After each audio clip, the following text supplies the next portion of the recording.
Okay, but he says it's because they know that not to mess with me.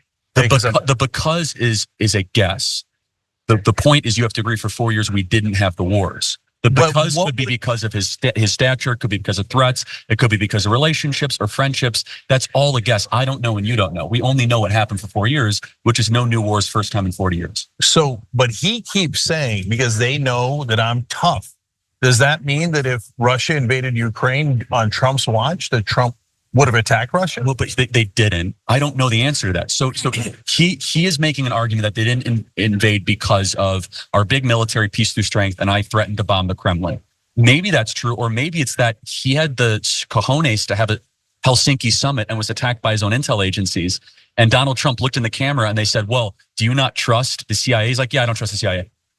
Which was totally true, by the way. So I don't know. Like, we're guessing as to the why, but we do know the what. Here's the what. Under Biden, we do have more war, and war is terrible. Under Trump, we had no war. In this heated debate, conservative commentator Charlie Kirk faces off with progressive hosts Cenk Uygur and Ana Kasparian to tackle some of the biggest issues dividing America today. They clash over Trump's foreign policy, the role of corporate money in politics, and whether his leadership style actually helped keep the U.S. out of war. The discussion also dives into hot-button topics like U.S. aid to Israel and Ukraine, gender bias in voting, and reforming campaign finance to reduce corporate influence. Both sides bring strong arguments to the table, showcasing just how deep the ideological divides are and where they believe the future of the country should go. Let's dive into this intense and eye-opening debate. So we both think Biden's a bad candidate. We both say that we represent the populist wing of our parties, right? So let me start with a simple question. Do you want Biden to stay the Democratic nominee?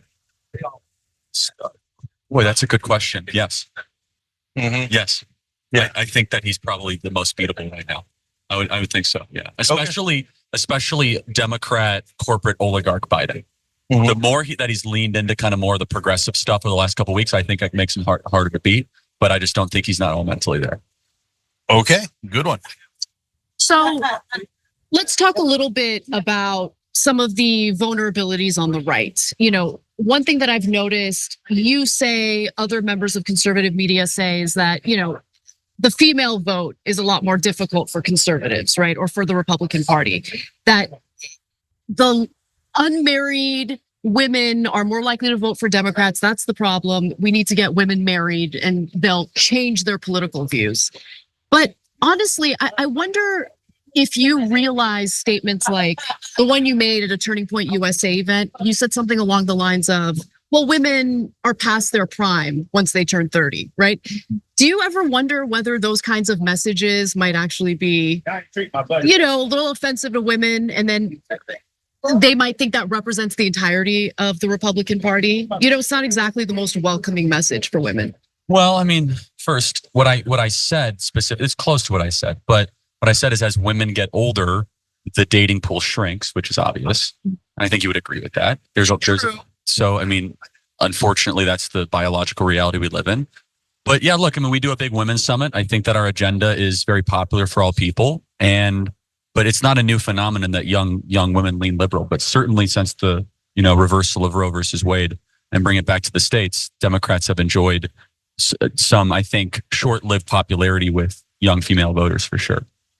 Now, right here at the convention, you said that all men should vote for Trump. Well, I didn't say, well, I do think all men should vote.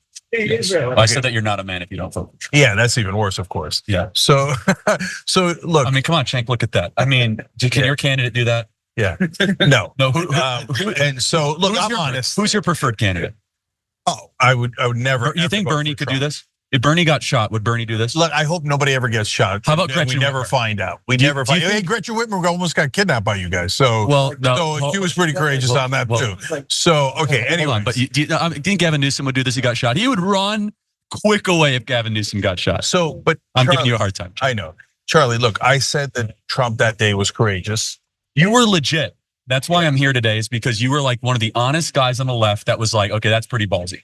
Yeah, no question. He did a great job. And I love when the crowd chanted USA, USA, because the president had just been saved, right? And so former president, but we still call former presidents President Trump, et cetera. And that was a great moment. He says, fight, fight, fight. They say USA, USA. I love that. That makes me proud of America, okay? I love debates like this, where there's a mix of humor and serious points.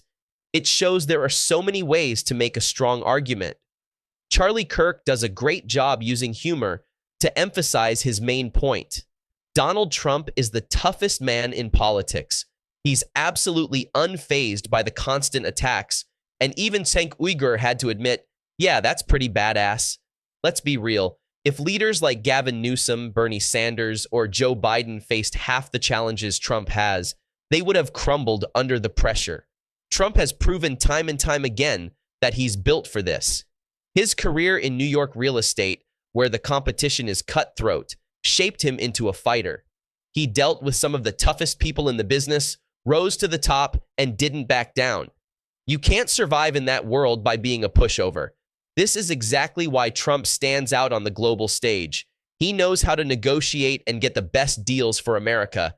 He's tough, relentless, and refuses to compromise when it comes to fighting for the country. Compare that to Joe Biden, who clearly struggles on the world stage. Biden's lack of strength is obvious, and it's hurting America's position in the world. Trump's resilience and determination are what make him the right person to stand up to global leaders. He's not afraid to fight hard and ensure America comes out on top. And that's something we need now more than ever. But how about this? Instead of $200 billion to Ukraine, $200 billion to say that moms can stay with their babies for 12 weeks. I mean, we would definitely. Okay, Yes. then we have agreement. Okay, because look, I think Russia, Russia did invade Ukraine. They were provoked. Now, all right, we can get into that disagreement. See, I'm more based on war than you are. No. Look, You're okay, well, let me neoliberal. ask No, you- I'm giving you a hard time. No, let me ask you the same They were question. provoked, though. Come on. Charlie, let me ask you the same question I asked Giuliani last time. So Trump keeps saying, and you guys all agree, oh my God, if Trump was president, we wouldn't have any of these wars. You say that? Well, it's not speculative, Cenk. He was president and we didn't have these wars. Okay. So it's not But as he if says, okay, but he says it's because they know that not to mess with me. the because is a guess. The point is you have to agree for 4 years we didn't have the wars. The But because what could be would- because of his stature, it could be because of threats, it could be because of relationships or friendships. That's all a guess. I don't know and you don't know. We only know what happened for 4 years, which is no new wars, first time in 40 years. So, but he keeps saying, because they know that I'm tough. Does that mean that if Russia invaded Ukraine on Trump's watch, that Trump would have attacked Russia? Well, but they didn't. I don't know the answer to that. So he is making an argument that they didn't invade because of our big military peace through strength, and I threatened to bomb the Kremlin. Maybe that's true, or maybe it's that he had the cojones to have a Helsinki summit and was attacked by his own intel agencies. And Donald Trump looked in the camera and they said, "Well, do you not trust the CIA?" He's like, "Yeah, I don't trust the CIA," which was totally true, by the way. So I don't know. Like we're guessing as to the why, but we do know the what. Here is the what. Under Biden, we do have more war, and war is terrible. Under Trump, we had no war. And so the why, we'll argue forever, Cenk, but you have to at least agree on the reality that there were no new wars under Trump. some areas I actually agree. And this is just me speculating. You're right. No one knows It's a for guessing sure. game. But I do think that Trump's stature and also the fact that he's a bit of a wild card and you don't know whether he's going to be a rational actor did dissuade totally people agree. like Putin from, yeah. Is So that- I don't I'll think give that's a you bad that. thing, right? No, I don't think Yeah. that's necessarily a bad thing. But I do have a very specific question on something Trump did that could have led to a disastrous war. Luckily, it didn't. But the Iran nuclear deal, right? The Iran nuclear deal prevented Iran from developing nuclear weapons. And it had a way of ensuring, like, it wasn't just between the United States and Iran. There were other countries in the international community who signed onto that deal, and Iran allowed for members of that community to go in and check to make sure that they were not developing nuclear weapons. Trump took that, ripped it up. And then for a while, Iran still followed through with the deal, even though Trump ripped it up. They didn't need to. And then after a while, they're like, you know what? There's a lot of antagonism toward us. We're going to develop the nuclear weapons. And so they started enriching uranium again.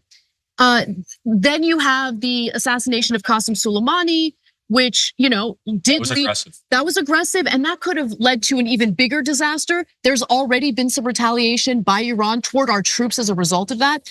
So can you at least acknowledge that there were at least some areas where Trump was belligerent in regard to international policy? Yes, and the argument that his camp would make, again, I'm not a spokesperson for Trump, okay? I'm just an admirer, a friend, and an advocate, is that because of the hawkishness in certain elements, that it created peace.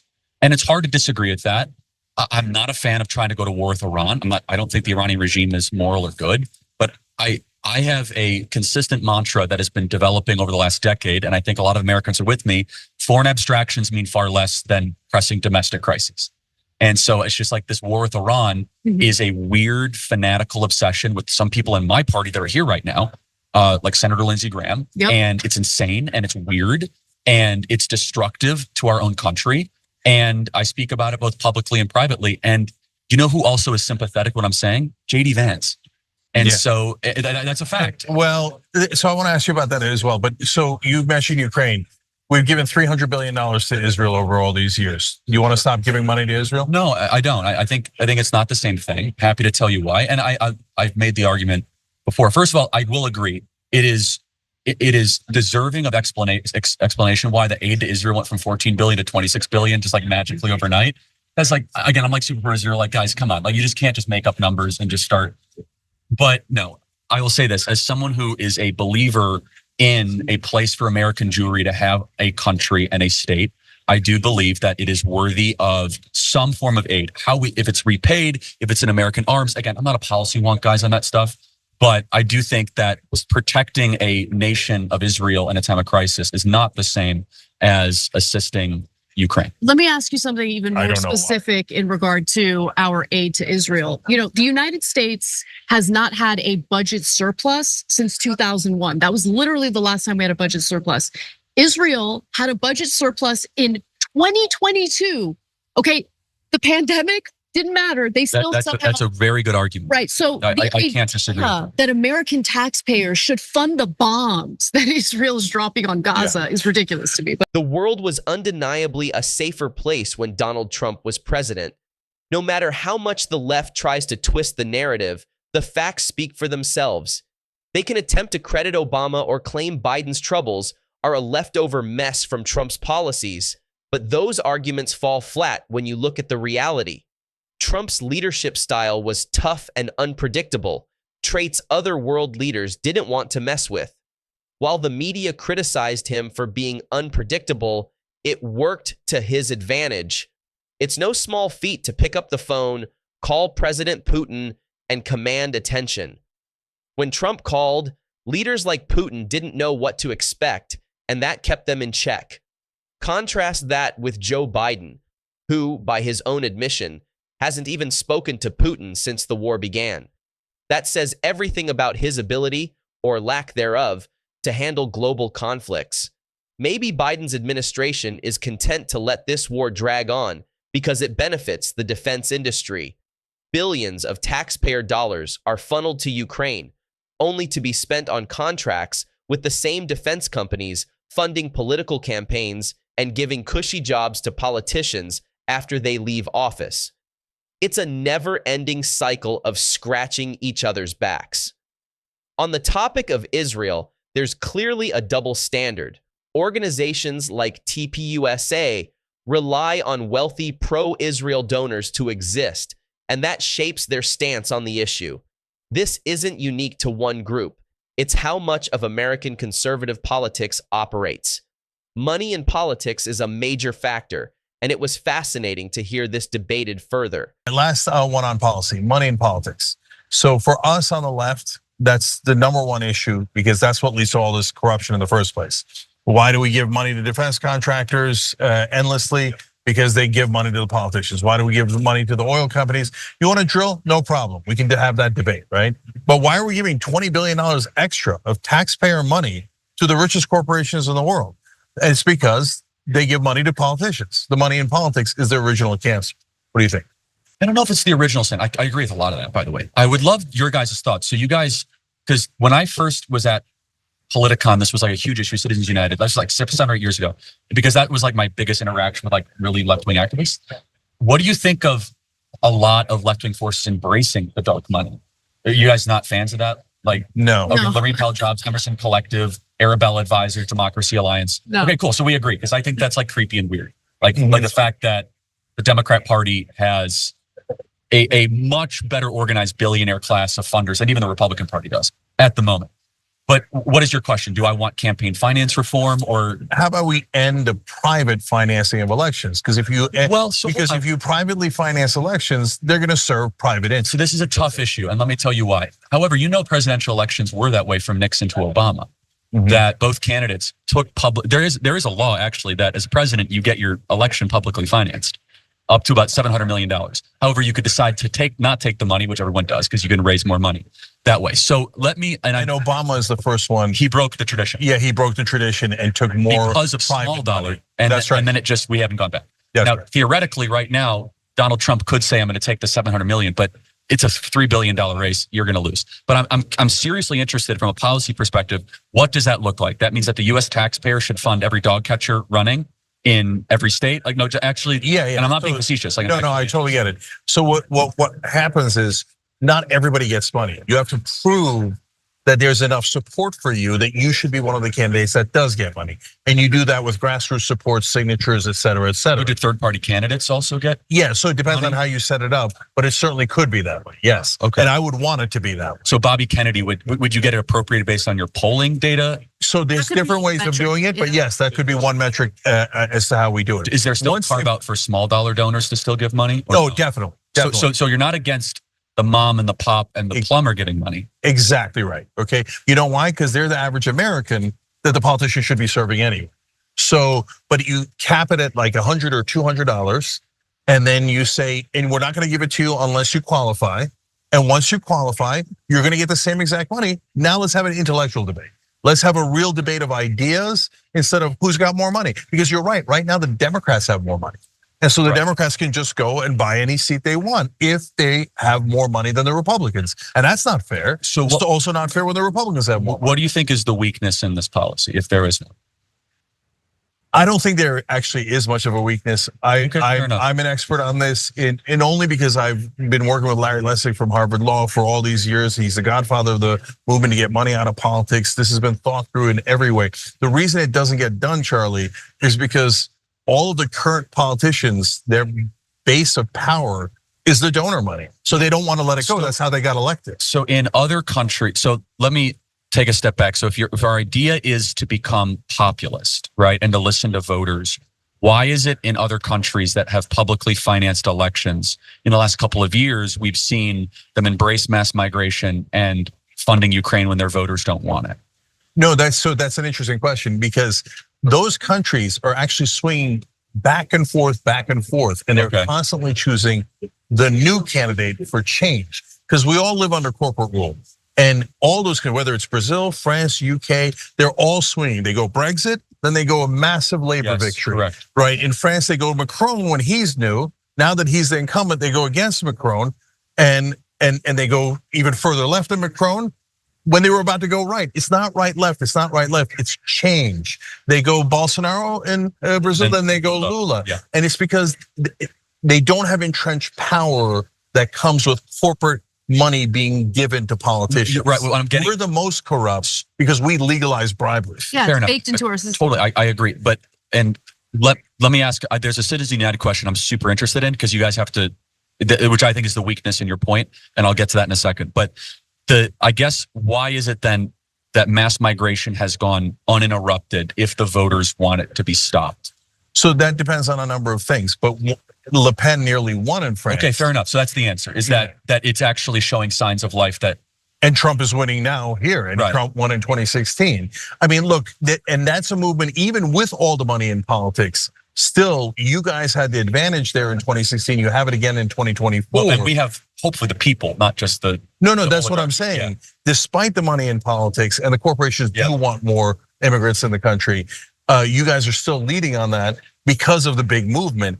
And in France, that's why they almost elected far right when France is not far right at all. No, so I get that drives voters. So let me ask you now about The only money in politics weakness I have is that the way you regulate it, and this is the Citizens United case, is that would the Young Turks be considered a Democrat super PAC? I mean, That's not a facetious question, Cenk. No, I totally get it. That's actually a good faith totally question, get it. because you see what I'm saying? No, I do. So Because turning the point, media, right? no, same thing applies Yes. for both of us, okay? You have to carve out media. First of all, it's a constitutional issue because freedom of the press. That's why they decided Citizens United the way they did. No, So I the know that. Hillary Clinton book, as you know, is the Yeah. essence of the. Yeah. So I know this sounds pretentious, but it's okay. JD Vance is from Yale Law. I debated the guy who won. I didn't go to college. So Okay, I know. So I debated the guy who won Citizens United case and Floyd Abrams, the top constitutional lawyer in the country at Oxford, and beat him 2-1. Not because I'm that great at it, because it's so obvious, right? People don't want our politicians controlled by the money that they are getting directly or indirectly. When it comes to media, there is no way to solve that. Even in countries that don't have the money in politics problem, they still have media. And so media is going to be right, media is going to be left, media is going to be in the middle. You can't end media because then you have a freedom of press and freedom of speech issue. Hear me out then. So let's just say the billionaire class can no longer give money to Joe Biden or Donald Trump. Why wouldn't they go spend $100 million and publish books in media and distribute them? They would. They definitely Okay, would. so then That's the No, I know that. the system is But still Charlie, think rigged. about it. No, it's not. So Okay. two things. Number one, it's not going directly to the politicians. So that creates, Fair enough. So it's some distance. it's a significant distance, right? So for example, if they gave it to us, I'm not going to go and advocate for politicians just because somebody gave us money. I know others would. I know others would, okay? But they have to win over an audience. You see what I'm saying? Well, hear me out. If you're a billionaire in January of an election year, you could stand up a shell corporation with $100 million, run a bunch of ads and call it, Patriot Media or People's Media, and and do a bunch of attack stuff against. What I'm getting at is, at the essence of the Citizens United case, and I know your audience knows this very well, was that is it constitutional to write a criticism? Is it a campaign finance violation if I were to write a book against Hillary Clinton? And they argued, they said, yeah. And so, but that's not more than media. We're talking about, how about people? Let's take a step back, okay? What if Taylor Swift were to come out, theoretically, and she would say, go vote for Joe Biden? Is that an in-kind political contribution for his campaign? So you can't stop that. But Charlie, you don't have to stop that. You're saying, well, currently they could fund media, and they do, right? And they could fund the politicians and the super PACs. Well, then they have three different massive ways of influencing the politicians. So why don't we knock out the two that are the most direct, giving directly to politicians and the super PACs? Then you've got the media issue. But at that point, and it's not that it's impossible, but they have to say, like, let's say they want a giant corporate tax cut for Google that we don't want it, you don't want, right? And so then they go, oh, we have a show here that tells you how great it is to do tax cuts for giant corporations. Yeah, stuff, right? Right, it's not going to work. It's a lot less likely to work than, here, Joe Biden, Mitch McConnell, Nancy Pelosi, take a check from Google. Now give me a goddamn tax cut. Yeah, but let's make sure we understand, though, that the direct, if you have to go, I understand, but the direct money in politics, though, is more limited than I think you're presenting it. It's like $2,700 limits you can give to super PACs. The super PAC technically is supposed to have some distance from candidates. Yeah, but Come on. No, Cenk, I agree. It's a bunch of BS, right? Okay. It's a bunch of nonsense because they share data and all that stuff. But then but do you see any concern that this is regulating speech? No. That was definitely an interesting exchange, with strong points made on both sides. Personally, I believe corporate and super PAC donations to political campaigns should be completely banned, even though, as Charlie pointed out, these entities will always find ways to influence politics, allowing massive corporations or even foreign governments to fund campaigns creates a dangerous dynamic. When a candidate's main financial support comes from these groups, they effectively own that candidate. The politician can't stand up to them without risking their entire campaign or future elections. Let's be honest, money plays a huge role in who wins elections. While it's not an absolute guarantee, it's certainly a massive advantage. The candidate who spends the most money usually wins. In House elections, this trend is especially strong, but it's also prevalent in the Senate. Sometimes, contributions flow to already popular candidates, making them even harder to beat. Other times, large funding boosts an underdog's visibility, creating a surge in popularity.